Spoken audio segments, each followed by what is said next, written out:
Good afternoon, everybody. I'm Lee Ellis from MD Anderson Cancer Center and SWOG and the Hope Foundation. Nice to see you all here.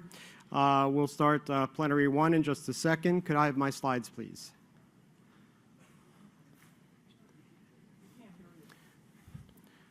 Thank you. So always want to thank James Ray, also known as JR, for playing such a strong role as Executive Officer for Translational Medicine.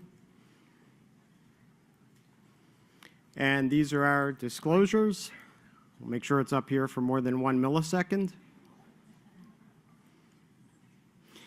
And I always want to give a brief overview of what I'm going to talk about in my short 10 minutes. And I always want to give credit to the committee, TM chairs, and TM experts, because the work is really done at the committee level. And I think our job, myself, JR, and the rest of the executive officers and leadership really want to make sure that the right pieces are in place to move translational medicine forward, and that includes working with the tissue bank as well as CTEP, and as well as our partners at the ITSC, JAX, and Cold Spring Harbor Labs.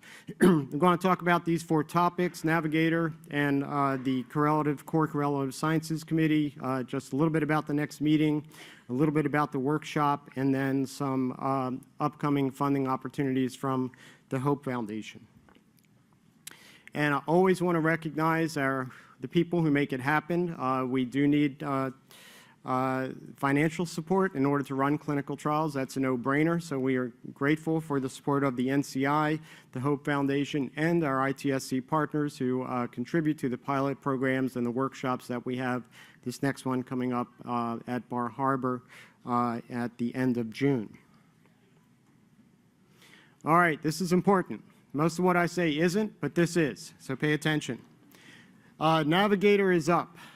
And I began working with SWOG, I think, 2013, and we've been talking about Navigator for at least 5 years. At that point, it was just around the corner. Well, actually, now it's up, and it's online, and it's functional. And what this means is that you have access to information about clinical trials, specimens, and the data after you apply online through the Navigator website, and I'll go through that in just a second. But for those people who are interested in utilizing closed trials from at least 5 years ago, and the tissue or the data or the biospecimens from these trials in order to answer a biologic question, i.e., you should have a hypothesis in mind. This is not hypothesis generating. You can identify the trials and the specimens available through Navigator. And if you go to last week's link of the week, I listed the URL for this, and I'll also have these slides posted online afterwards. So this came from Jeff Abrams. I'm not going to read the whole slide. You can read it quicker than I can read it to you.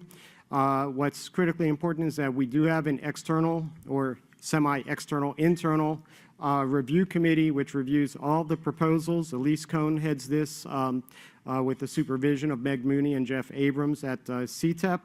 And again, it is very key to point out that you want to test a question or have a hypothesis that you address which has potential clinical implications rather than proposing exploratory studies. I can't stress this enough.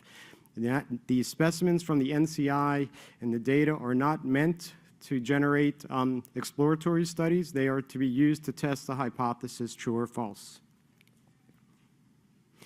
This came from the NCI Navigator website. You can see we have 97 clinical trials in the bank, representing 6,100 plus patients and nearly 1 million specimens that are available. And this is a tremendous resource, but this is a very valuable resource, so it goes through quite a bit of scrutiny. As usual, the NCI has created, I don't see the mouse is working. If you could help us with that, please. Here's the flow diagram for the Navigator process. It is not an overnight program. It does take a while to go through this. And basically, it's like writing an NIH grant or maybe an R21, a little shorter grant, but you have to have all the pieces in place. Next slide, please. Thank you. So the NCTN Core Correlatives Science Committee meets, yeah, go ahead. meets once a month, typically a Wednesday afternoon, and we meet for 2 hours, and we go through these proposals. We have primary reviewers, secondary reviewers, stats reviewers, patient advocates, and NCI reviewers. But there's a need, as Navigator is being launched, we expect many more proposals to come in, so there's a need for additional translational scientists, statisticians, patient advocates, and pathologists. If you would like to learn more about the committee, you can talk to myself or James Ray or Dan Hayes or anybody else who's listed here. I just saw David McConkey come in. You can ask any of us how the process is, and if you would like to volunteer, please send your names to myself or James Ray and your area of expertise. Don't shake your head no. Yes, it's coming your way. It's coming to you. I'm sorry, JR, okay, the beer drinker. Because we're expanding to 2 committees. Right now we have 1 committee, but we're going to have a second committee that's going to be focused on heme and pediatric young adult tumors. Mike Beer from UAB, now Cancer Center Director at UAB, and myself lead the Adult Solid Tumor Committee, and we'll be looking for a second chair of the second committee. Thank you for fixing the mouse. That was great, very quick. So in the fall meeting, we're going to have a liquid biopsy mini retreat similar to what we had a couple years ago for the immuno-oncology retreat. This will be from 6 to 9 p.m. We'll have a short break for dinner during that, and this will be co-led by James Ray or JR. Is that better, JR? Okay. Honey Reddy from JAX and Dan Levy from Cold Spring Harbor Laboratory. So we're bringing together our ITSC partners due to their incredible talents and knowledge and depth of knowledge in this area.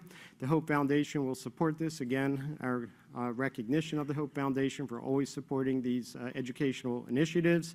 Luis Diaz, who missed the last meeting because his son got hit in the chest with a baseball, so he wanted to be with his son, will be at the next meeting, and he'll participate both in the plenary session as well as the mini retreat. Ignacio Westuba, who is our designated CMAC PI to work with SWOG, will come and talk to us, but we'll also hear Helen Chen talk about CMAC this afternoon, and we'll have a third speaker to be determined.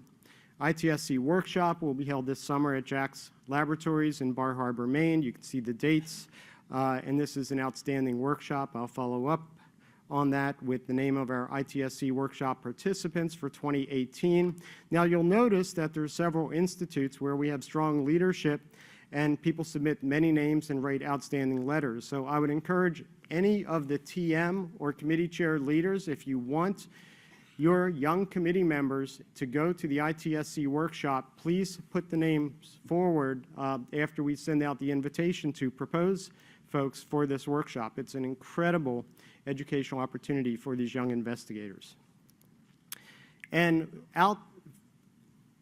once you attend the workshop and you partner up with a basic science investigator, you can propose a pilot program, which is a grant that brings together a basic scientist and a clinician where you do studies that could eventually lead to a SWOG clinical trial. So there's a continuum of learning basic science, getting together with the strong basic scientist, and applying what you've learned to an emerging clinical trial. So an absolutely outstanding program, and you could read the grants that have been funded over the past year on this slide. As always, this is funded by multiple sources. It includes the Hope Foundation, as mentioned, the U01, which was just resubmitted by Dave Tuvison, our first speaker, Ed Liu and Larry Baker as PIs, and Ann Schott and I serve as co-PIs. The JAX Laboratory and Cold Spring Harbor Labs also pitch in some funds to make sure that we have enough pilot projects and to support the program in general.